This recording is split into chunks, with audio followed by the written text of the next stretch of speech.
Hey there Discord users. Today we are going to explore a simple yet essential task. That is how to remove your profile picture on Discord using your Android device. Whether you are looking to start fresh or maintain a bit of privacy, removing your profile picture is a breeze. So let's dive right in. First of all, unlock your smartphone and locate the Discord app icon. Tap on it to open the app. Once the Discord app is open, tap on your profile icon located in the bottom right corner of your screen. This will open up your user setting menu. Next, look for the edit profile option in the menu.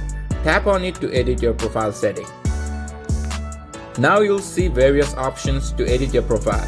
To remove your profile picture, simply tap on your current picture.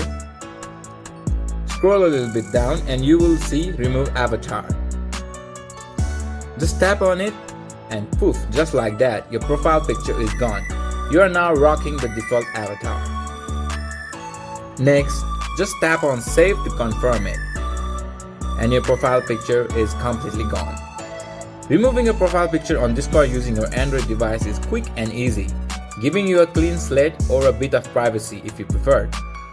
And that's it for today, folks. If you found this video helpful, be sure to give us a thumbs up and subscribe to our channel for more Discord tips and tutorials. Thanks for watching, and until next time, happy Discording guys!